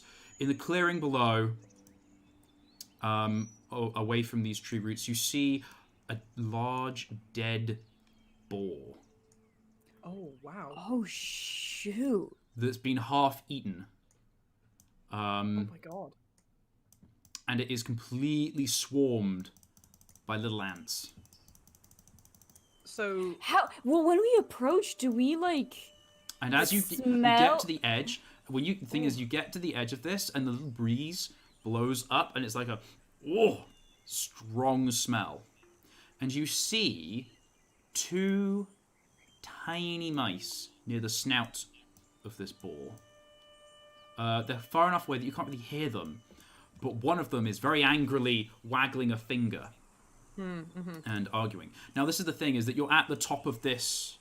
Hang on, I don't want to leave the boar. You're not at the boar, but instead you are at the top of this sort of like ridge with down the sheer. Yeah, we're overlooking. face. We're looking down, like from the top of the hill. You're sort of like here-ish. Yeah. Oh, wow, okay. Wait. Yeah. Oh, yeah, so we're looking at... Yeah, okay. Yeah. With your little ants. Well, I mean, they're gonna be like, this big. Look at this great ant. Not that big. That's quite significant. I'd say, like, if... Ants are, like, Wait, big. Have you guys not seen the little addition I made to the drawing that Ver did of Balthazar? Yeah, I feel that's about as big as the ant is. Like, an ant's about, like, this big. Yeah. So, it, they're like, it fits Okay, here. God, I love... and Tilda's, like, sitting like that on his head right now. Every time you move your arms, Aunt Hilda also moves her arms. Yes. We are in sync. We could pilot a Jaeger. Yeah. Yes. And we will one day. But yeah, the like when we approach this, and the whiff of air rolls over. I think Balthazar recoils. And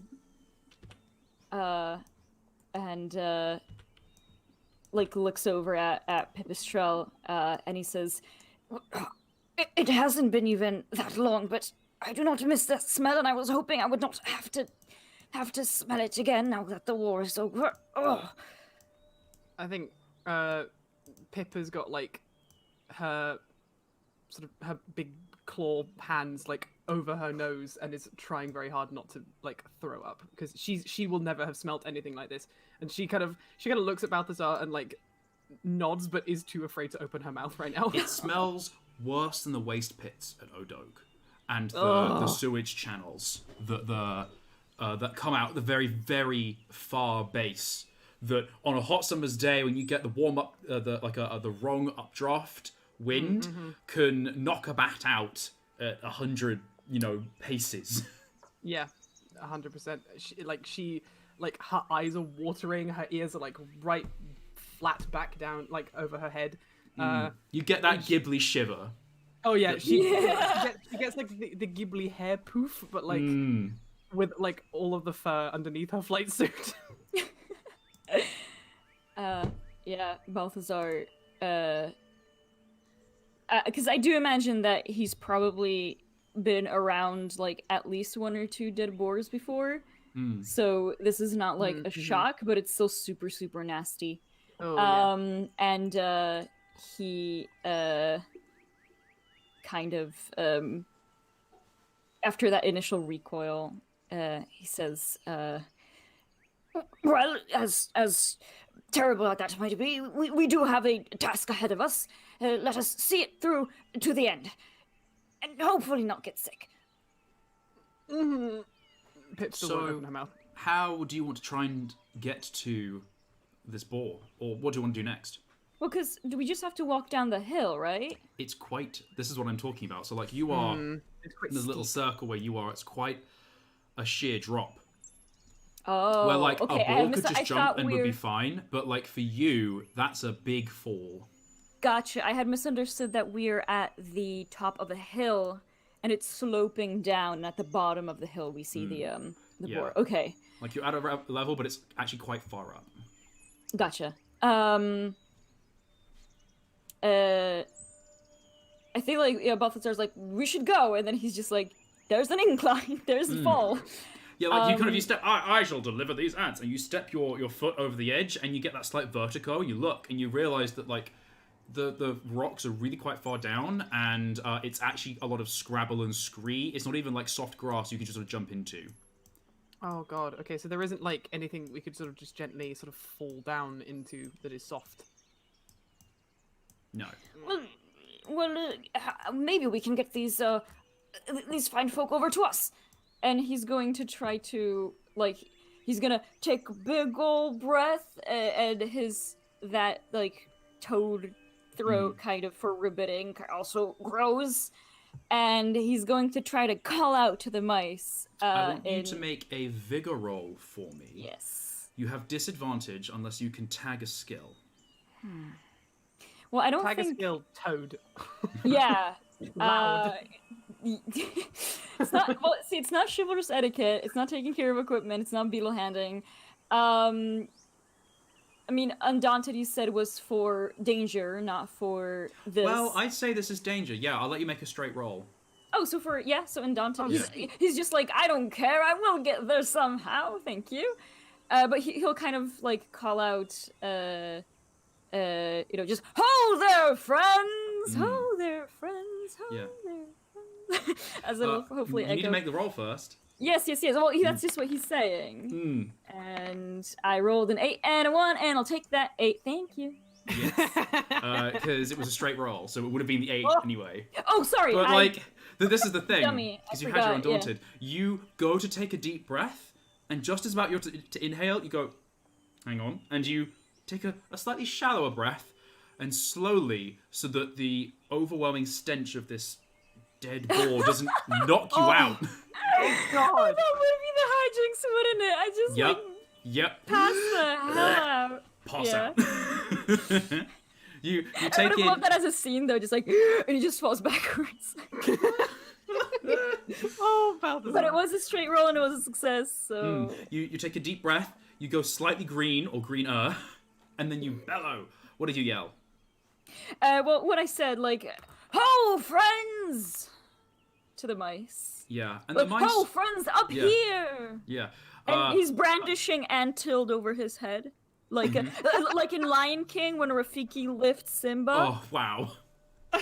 Oh, the imagery. And the mice seem to kind of be like, one of them is very much arguing with the other one, and they kind of both turn around, and they kind of cock their heads a little bit at you, and you lift up Aunt Hilda, and then one of them seems to deflate a little bit, and the other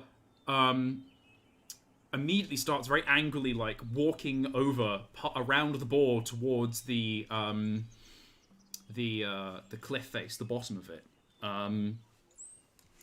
And they call up. Well, the angrier one calls up to you and says, "Oi, you've got our ants."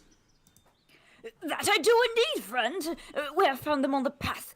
I guess, would the route have a name that we were walking down? Or shall I give it a name? Give it a name. The route is known as Willow Cross. Because later it comes to like a junction. But it's the route leading up to Willow Cross, and that's just what it's called. Yeah. Because if you like when it's on the map, it goes like a tree, but it's kind of sloping, and that's why it's called. So there's no Willow's actual Cross. willow at the Willow Cross, but it looks like a willow from above. Yeah. Or I mean, there could also be a willow. I don't know yet. We'll see. We'll see. Not that Balthazar knows. But in any case, he will say, that we do, friend. It seems that we have found some wayward ants on our journey across Willow's Cross, and well, there were some hungry individuals that would have seen them as a quick snack, but not on our watch. And it seems that we're able to reunite them with their rightful owners. And the angrier mouse kind of turns and clips the shyer mouse on the ear with a paw and says, "You're so lucky. Can you get them down here? We've got a job to finish." Like, Balthazar, because he was, like, holding and, like, kind of shaking Antilda, because he's not able to talk with his hands because he's holding her, so he's just, like, shaking her around. And he's just, like, and there's a moment where he, like, lifts her over her head, like, "Shall I throw them down?" Oh, Balthazar, please don't throw the ants. And then immediately both of them are like, no.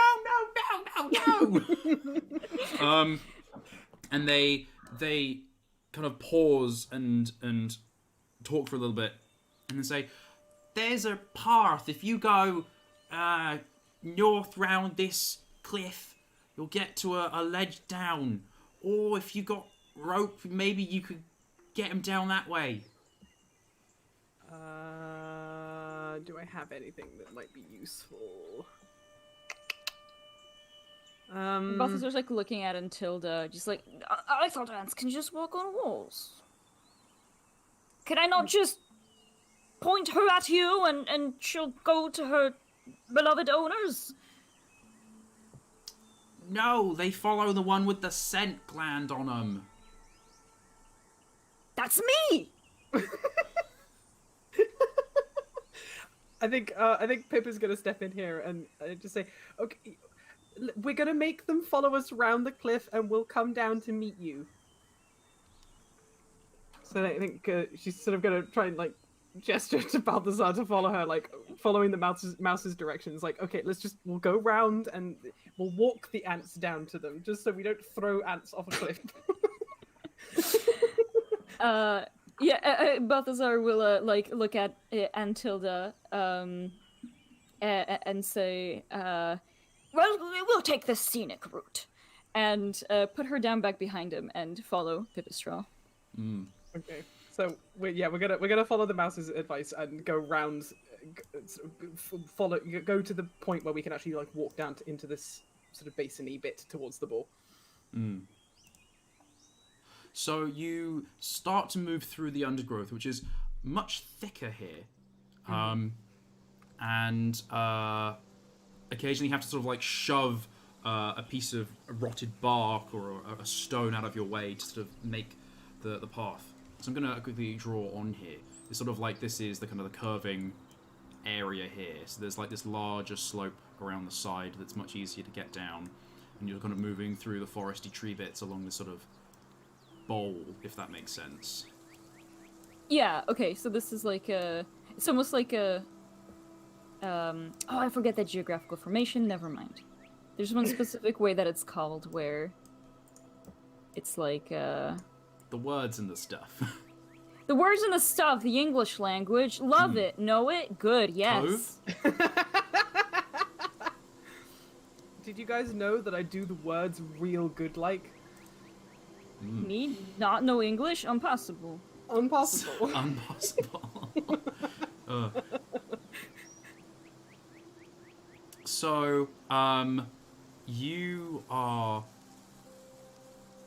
slowly moving your way forward, and you hear a rustling in the trees above you. You've now lost sight of the boar, as you've kind of had to move naturally with the landscape, and you see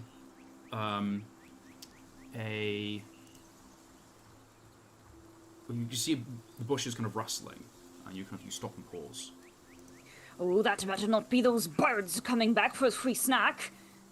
Now we truly know that it is nothing more than petty thievery.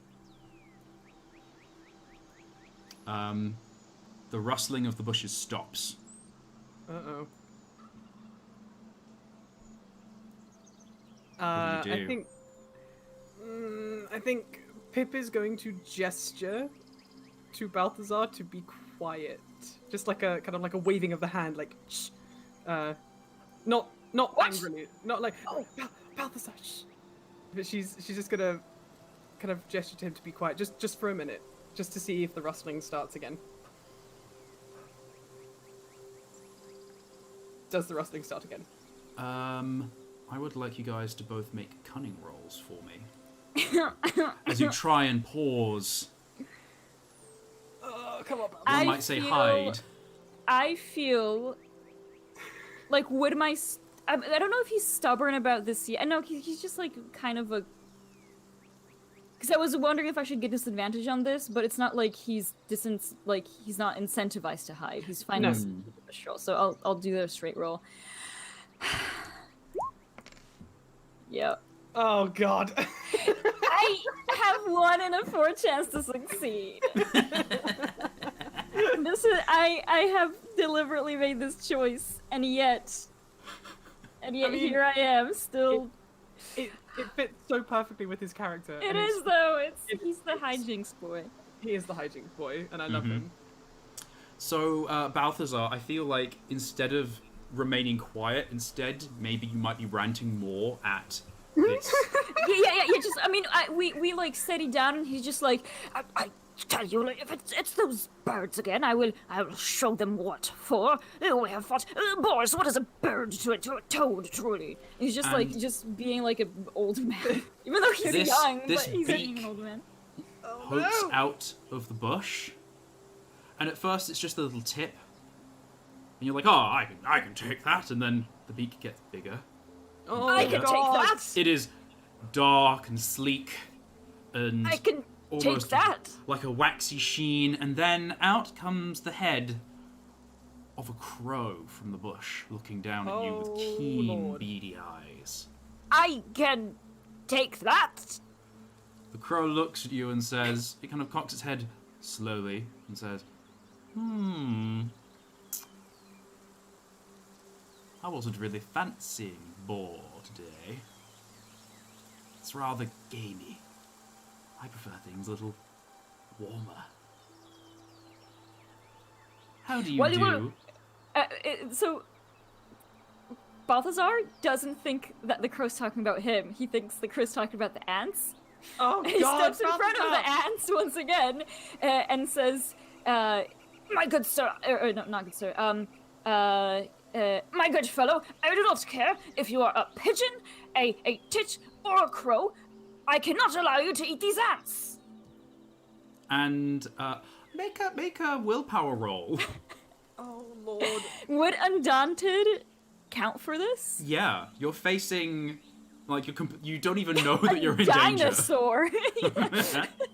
Like, this is, I mean, a dragon, essentially. So I roll with advantage. See if I could... Oh, yes! Yes! I'm gonna roll again just 12. for... But nat 12, baby! And there's sort of like a little kind of creaking noise coming, or croaking noise coming out of this crow. I'd say it's a bit smaller. It's not a Tyrannosaurus Rex. It's more like a Velociraptor. Crows aren't ravens. Yes. Actually, I mean- yeah, that's a good point. Well, Crows are I still still- pretty fucking big, though. Yeah, I mean, Oh, you drew it. Yeah, sorry, I was gonna start drawing. I mean, this is still a big... Oh, it's a mean, big this is- board. This is a But- big... This is not a Velociraptor, this is a T-Rex. Well, What you drew here. a raven would be even bigger then. But like, yeah. So Yeah, no, sorry, hang on. I'll Yeah. draw. I'll draw again for scale. Oh, that ultimately, was... Sorry, this sort I of- thought this- you had drawn that, not Atlanta, sorry. yeah. There you go. Okay, that's so that is my big. representation of Pip. I love that Pip is just like this, and Balthazar's just this. It's basic shapes, guys. Yeah, that's how we. Wait, represent- even simpler. Pip. Balthazar. Oh my god, we're getting into real abstraction now. In any case, yeah. So sorry. So you were saying this creature is big, Big. and the how crow does it? kind of lets out a croaking laugh and says, "Oh, that's funny. I haven't laughed in a while. You are interesting, aren't you?" Oh god. Toads are known for being interesting. Well, aren't you unique then? Oh. Do you run about a lot?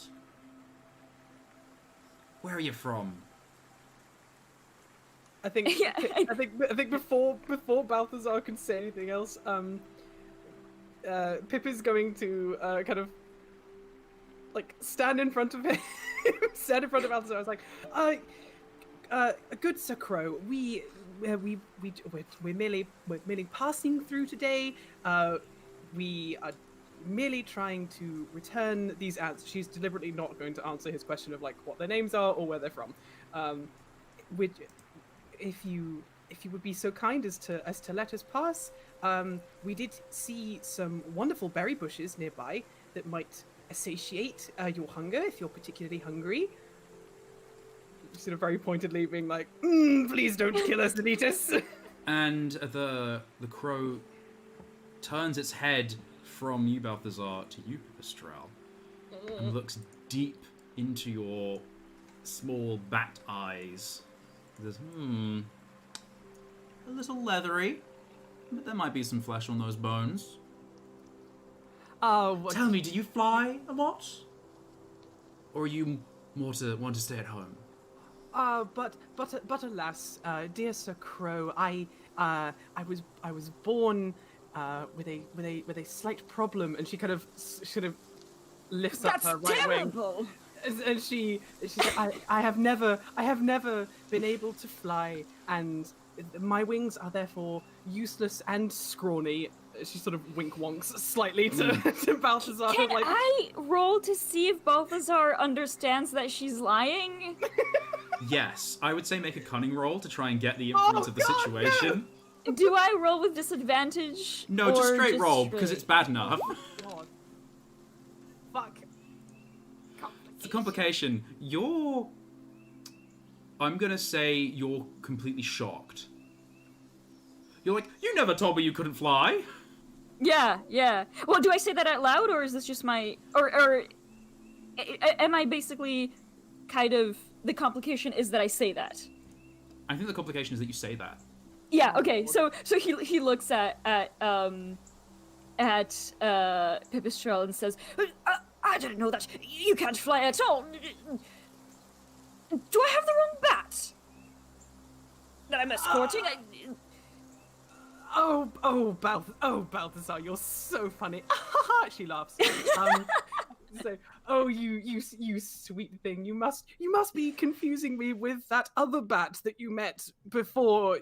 Don't you remember? And she sort of stares very pointedly at him. And he's like genuinely like, I must have forgotten I met another bat. Don't worry. We're a dime a dozen. We long-eared brown bats. But I'm getting ahead of myself. Oh, good Sir Crow. As you can see, you have found yourself in a real predicament. You have a toad here who, as far as I'm aware, and she kind of puts her hand up to her mouth. It's sort of like loud whispers at the crows, like, I'm pretty sure that they are inedible, I will say.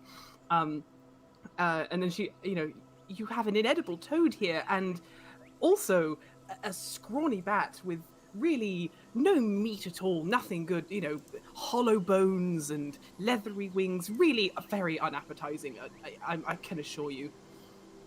Make a willpower roll. You're trying to sort of reason and... Oh no, a cunning roll. Oh, okay. You're trying to reason and lie to this crow. Oh god, okay, this could go badly. Is there anything you can tag, like, that you're a great liar?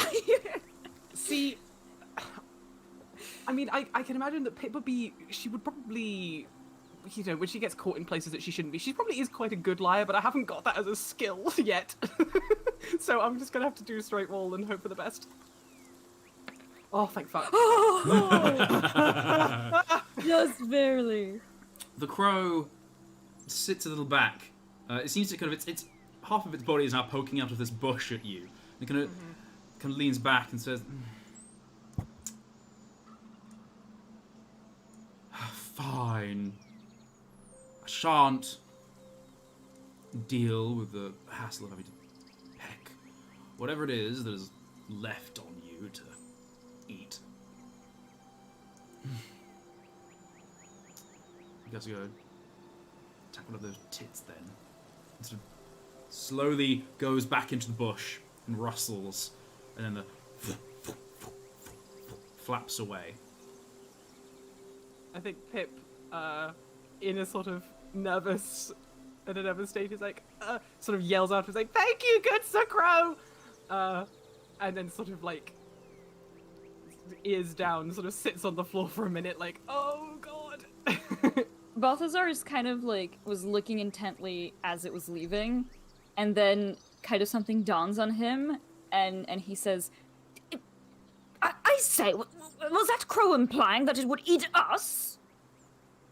Pip puts her hands over her face. She sort of muffles through her little fingers, like, yes, yes, Balthazar. I mean, that, I think we got quite lucky there. I don't know about luck, it seemed to be fine with reason in the end. What a strange creature. You know, toads are inedible anyway. I don't know why it would bother with us. Well, maybe it isn't common knowledge that toads are inedible. I mean, I guess, if I'm honest. Well, should it come back, it will meet the end of my bull hammer, that's for sure. I will not let it speak to you that way another time. That was entirely disgraceful, distasteful, and entirely uncalled for. I suppose. I think you make a good point. We should probably move on in case he can't find anyone else. Oh, of course, the ant delivery. Until, where are you? Come up here. And he's going to, like, put her under his arm, like he's carrying, like, a pet. And kind of pats her head and says, well, time to get back to your sisters. What a strange deal. And is gonna start, like, marching off to continue on the path. And kind of look back at Pipistrel and say, come along now, we still have quite a long way ahead of us after we drop these off. And Pip you stands up and take follows. a deep breath, gather your senses, and continue your journey round the bowl of this large, kind of stony kind of basin, almost. And you make your way down to the more gentle slope that you're able to sort of slowly but surely make your way down. The ants following quite nimbly over the rocks. And the mice scamper up on all fours towards you as you approach. The angrier mouse of the confrontation goes up and now much clearer goes, "Oh, thank you for returning our little flock here. Oh, this idiot dropped the scent gland, never went back for it. Said he was too scared of crows and birds out there. What an idiot." I mean, his fears are not completely unfounded. Good mouse. Well, yes, they're all about, but if you keep low and move fast, you'll be fine. Plus, honestly, who wants to eat a mouse? We're so small. Anyway, there's a whole brewery we could have had as well. Ugh. God, I hate those black menaces. Oh, dear. Well, anyway. I say they're quite rude, just coming upon unwary or wary travelers, threatening them with vague implications of hunting and eating. Pah! Pah, I say. The mouse kind of gives you a slightly raised eyebrow and says, "Well, at least it stopped. At least they stop sometimes. I've seen a sparrowhawk drop down and just take off my cousin. It was awful." Oh, that really is awful. I'm so sorry. And the kind of mouse shrugs and goes, "Well, serves her right for not running fast enough, I guess." Anyway, and kind of just wanders over to you, Balthazar, and kind of, "Right leg. Do you mind if I..." And then kind of puts the small paws on your leg and starts to lift your leg up. Balthazar? He's figured something's up with it. Like, he's just like, of course, and lets the mouse, I don't know, prop his leg up, I guess. Mm-hmm. Kind of picks your leg up, takes a knife out of a little Oh, stone hang on a knife, second now. and then scrapes it along the bottom of your webbed foot as if scraping something off. It's sharp, but not like cutting or anything like that. It sort of scrapes on the bottom of your foot like fingernails would, and then kind of goes, aha! Oh, God, you idiot! You've got so dirty. But this is directed towards the other mouse rather than you, Balthasar. And says, thank you very much for bringing this back. It's very, very difficult to get more of these. Queens only make so much scent a year. And as the mouse kind of walks away, the ants start to follow the knife, and you see that the knife has got a very small, thin, almost tar-like substance on it that's covered in dirt and grass and bits of, detritus that you've stepped through in the forest. And the mouse walks towards the boar and scrapes it onto a large stick that has got much more of this tar on, and the ants, knowing what this seemingly know what this means, and sort of immediately start to swarm with the rest of the ants over the boar. I imagine because he was holding Antilda under his elbow, so she starts kind of squirming out. And he's like, oh, yes, of course. And he picks her up like the way that we would pick up a cat to hold it in your hands, like under her arms, and just looks at her and says, well, we had a good run, didn't we? You do well by your keepers, and maybe I'll see you again. And he puts Antilda down and kind of pats her on the... Oh, sorry. Before you put Antilda down, she gives you a gentle little pinch on the face. Oh. Like just pressing, not at all going in. Little... And then on the ground, and then just like runs away, scampers off to eat a boar. Little ant friends! Oh, I'm gonna miss her. Yeah, Balthazar kind of looks after the ant like, no, they grow up so fast. Oh my god, so fucking cute. I can't. And the quieter, shyer mouse kind of sidles up as the angrier mouse, differentiating them by how they were in the argument. But the second mouse comes up and says, honestly, thank you guys for bringing me ants back. I've just got this job and I don't want to lose it.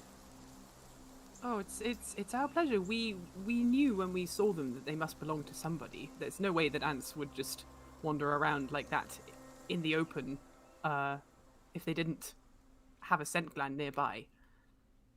Well, if you ever need anything, I don't want to give out favours I can't keep, but just call in the name of Baron when you go in.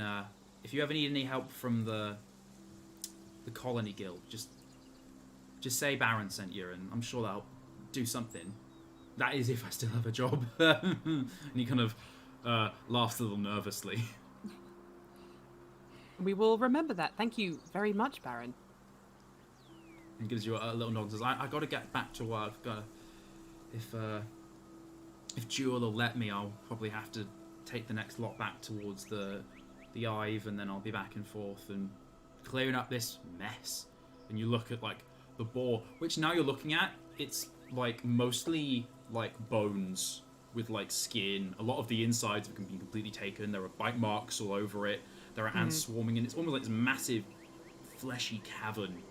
You notice that the mouse has a little cloth mask, which it kind of wraps around its head with little bits of lavender and sage kind of bundles kind of inside, like the individual the bits of the flower, if that makes sense.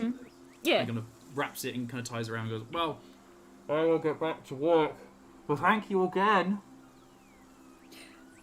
Of course, and thank you for your hard work in clearing out this unfortunate remnant of these wars. But, well, from what the birds sang, hopefully you won't be tasked with such a unfortunate labor for much longer.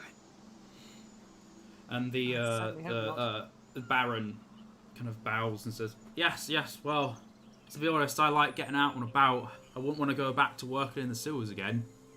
And kind of turns towards the boar, and sort of like someone would direct a plane almost, where they've got the two sticks to kind of, they're kind of coming in here and go left. Kind of picks up 2 tarred sticks, one of them quite clear, and the other now with this kind of dirty attire, and starts like, what's the word? Conducting the ants. That's so cute. That's adorable. As they kind of like move bits of like boar and flesh and kind of like chomp it up and then move it into piles that are ready to then be transferred to hives and stuff like that.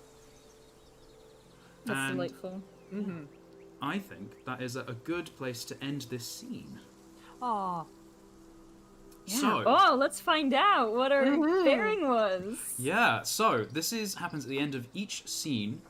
In Mortal Bearings, you have reflections. You look at the actions of what's happened in the scene, talk about bearings and how people acted. So the bearing you had was patience, featuring the vice and virtue of wrath and forgiveness. Oops. Oh, I was bad.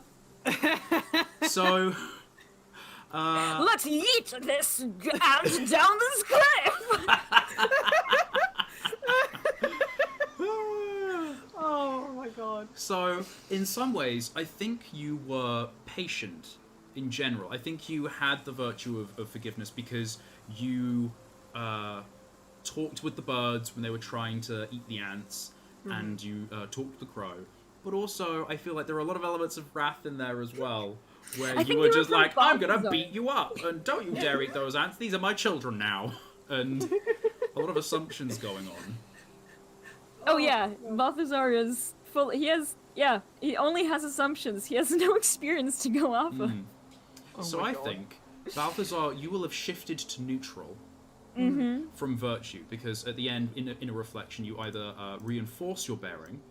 So if your bearing is virtue and you stay virtuous throughout the entire scene, then you keep being virtuous, or you shift your bearing. Pip, I think you reinforced your bearing. You were neutral. You weren't necessarily acting with wrath. You weren't necessarily acting with forgiveness. You were sort of treading the road and kind of stepping in to help when needed. So you've reinforced your neutral bearing. In the next scene, in the next chapter, you will have the ability to ask me a question about the consequences of an action you want to take without taking them. Yay! And I will need to reinforce my bearing to gain a benefit of it, correct? Yes. Okay. So there's no penalty for shifting your bearing. And this is a way of how your character is acting. And you're seeing that you've been all these tales of virtue and gentle knightliness. Maybe direct action is a good path to take as well. Fended off that crow. Vicious, Well, horrible that's the beast. thing. I know he acts in the characteristics of Vice, which actually, could you explain? You had those very lovely Ah, yes. ways of explaining how the Vice virtue balance is characterized. So I might be releasing this document soon for everyone to have a read of. But there are each bearing has a vice and a virtue tag to it. So you were working with the scene with the bearing of patience, which is wrath and forgiveness. These words have tags related to them. So wrath might be acting in anger, it might be destroying things, it might be rejecting, rebuking, while forgiveness might be absolving, allowing, it might be condoning or forgetting, relenting, renouncing. Each bearing kind of direction has 3 options. You've got vice, balance, and virtue. So someone who is driven by vice leans into the moment, takes decisive action, and seeks immediate gratification. Vice is as confident as it is bullheaded. Someone who is driven by balance, by neutrality, hesitates between these 2 extremes. They exploit the benefits of both paradigms without committing to either one. Balance is as informed as it is criticizing. And then virtue, someone who is driven by virtue takes a step back, looks at the bigger picture, and examines the evidence at hand. Virtue is as planned as it is distant. And so when you reinforce these ways of dealing with problems in the world, you can get benefits, or you can shift between these, and these are schools of thoughts that your character is considering. Yeah, because we've obviously had a lot of this explained to us in our previous playtest, Yeah. and it is very informative because I think that initial just vice virtue feels like it's good or bad, but it is a way of approach, which I think, and this is why the notion of vice is as bullheaded as it is confident is 100% Balthazar, but he believes he's like his approach is I'm virtuous and yeah. So I can't wait for him to finally assume his actual place in the narrative of things. Okay. So, do you guys agree with that sort of like reflection? Oh, absolutely. I was ready to move. I knew he was gonna. Oh, well, with the end of that scene, I think this is also a good place to end Chapter 2. Having found, taking your first steps out into the Thistle Woods, and on your way to Odoak, you've been distracted and are now a little turned around in the middle of the forest. Nonsense. We're entirely fine. We're entirely fine. Oh, before we end the session, can we have one little quick scene that I know that we did talk about before the session started? Is that okay? Just as a kind of just a little like an ending off scene. So, I assume as we've sort of said our goodbyes to the two mice, and we are kind of walking away from the boar. Sorry, I just looked over at Roll20 and saw the little toad mouth going. Sorry. But yeah, as we're sort of leaving and walking on, and sort of trying to get back to the was it Willow Crossing? You said there. Willow Cross. Willow Cross. Thank you. So as we're heading back to Willow Cross, we're sort of trying to get our bearings again. I imagine that Pip and Balthazar would probably strike up a conversation, and I think maybe after a few minutes of walking in silence, I think Pip would turn to Balthazar, sort of with a quizzical expression on her face, and say, "So, Balthazar of Blueberry Pond, that's an awfully long name, isn't it?" I think it's fine. Is it long? Is it long? Do you think it's long? Do you think it's too long? Well, maybe not too long. It's a lovely title. But I feel like, we're going to be spending. Well, I mean, I don't know how long it takes to walk to Odoak, having never walked there. But we might be spending more time together, and perhaps I should call you something a little less wordy. What do you think? Balthazar kind of looks at her a little quizzically and says, "Well, I'm not sure. My name is Balthazar. I don't have any other name." Pip sort of... All of us toads call each other by our given names. I don't know if I would remember to respond to a new one. Well, I'm not going to give you a new name. I think she looks at him and she smiles with that little cheeky, little toothy smile. And says, "How about I shorten your name, like a nickname?" He's like looking at her, like without saying, just kind of like a questioning, like, "What do you mean?" She sort of clocking his confusion says, well, maybe this is something that you won't have experienced before as a toad, but where I come from, it's not uncommon for your given name to be shortened slightly to those who you would call friends, to people who are close to you. For example, my full name would be Pipistrel Silkenworm, but my parents certainly don't call me Pipistrel Silkenworm every time they need to yell. They do if they're angry at me, but which I suppose happens a lot. I'm getting off track. She smiles and her ears go back a little bit. But most of my friends, all of my friends in Odoak, and my parents would they all call me Pip. Pip. Well, I do like that. I don't think you can call me Pip, though. I'd get very confused. No, Pip laughs. He's like, no. I wasn't going to call you Pip. How about I call you? She thinks for a second and says, How about Balthy? Balthy. Oh, that's almost like Balthazar. Balthy. But it's short and sweet, just like you. At this, you kind of see, like, his cheeks grow a little greener. Oh! And he says, I do like the sound of that. Balthy. Yes, I could get used to that. Well, good. I think, you know what? I think it might make things easier. And who knows? Maybe this is the start of a good friendship. Oh, I'm sure of that already.